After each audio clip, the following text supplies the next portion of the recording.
Herkese merhabalar. Nefis Yemek Tarifleri mutfağına hoş geldiniz. Bugün sizlerle lezzetine çok güvendiğim borcamda yaş pasta tarifi paylaşacağım. Özellikle kalabalık misafirleriniz için kurtarıcı olacak bu nefis tatlının yapılışına dilerseniz hemen başlayalım.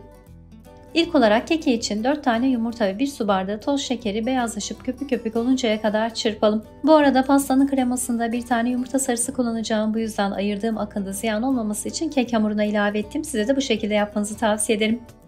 Şimdi yarım su bardağı sütü de ilave edip kısa bir süre daha çırpalım.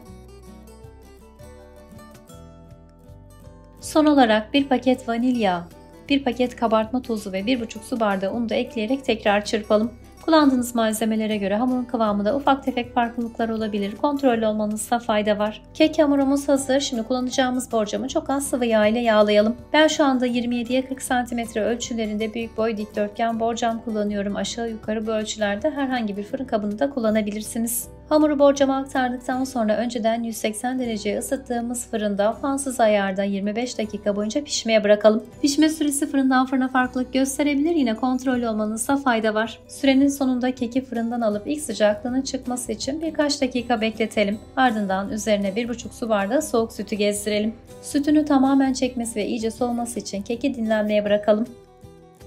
Bize bu arada kreması için 1 litre sütü tencereye alıp içerisine 1 tane yumurta sarısı, 2 yemek kaşığı nişasta, 3 yemek kaşığı un ve 1 su bardağı toz şekeri ekleyelim. Ocağı açmadan önce iyice karışıncaya kadar çırpalım. Şimdi ocağı açıp krema kıvam alıp göz göz oluncaya kadar sürekli karıştırarak pişirelim. Kaynamaya başladıktan sonra ocağı kapatıp 2 paket vanilya ve 1 yemek kaşığı tereyağını ilave edelim. Yağ eriyinceye kadar kısa bir süre daha çırpmaya devam edelim.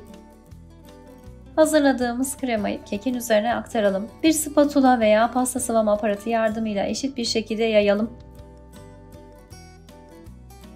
Krema da iyice soyuncaya kadar pastayı bu şekilde dinlenmeye bırakalım. Diğer taraftan tencerede 2,5 su bardağı süt ve 1 paket çikolata sosunu yine ocağı açmadan önce pürüzsüz bir kıvama gelinceye kadar çırpalım. Daha sonra ocağı açıp çikolata sosu da koyulaşıp kaynayıncaya kadar sürekli karıştırarak pişirelim. Bu arada muhallebi veya çikolata sos hazırlarken benim yaptığım gibi kuru malzemeleri ocağı açmadan önce karıştırırsanız pişerken topaklanmasını engellemiş olursunuz. Son olarak hazırladığımız çikolata sosunu da soğuyan kremanın üzerine gezdirelim ve yine eşit bir şekilde yayılmasını sağlayalım. Pastamızı oda sıcaklığına geldikten sonra buzdolabına kaldırıp en az 3 saat boyunca dinlendirelim.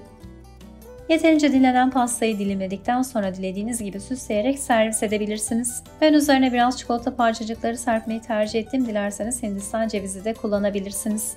Yumuşacık keki ve tam ölçüsündeki kremasıyla iştah kabartan bir pasta tarifi. Umarım sizler de memnun kalırsınız. Tarifle ilgili tüm detayları açıklamalara ekliyorum. Ayrıca açıklamalarda lezzetine güvendiğim farklı pasta tarifi önerilerimi de bulabilirsiniz. Videoyu vakit ayırıp sonuna kadar izlediğiniz için özellikle teşekkürler.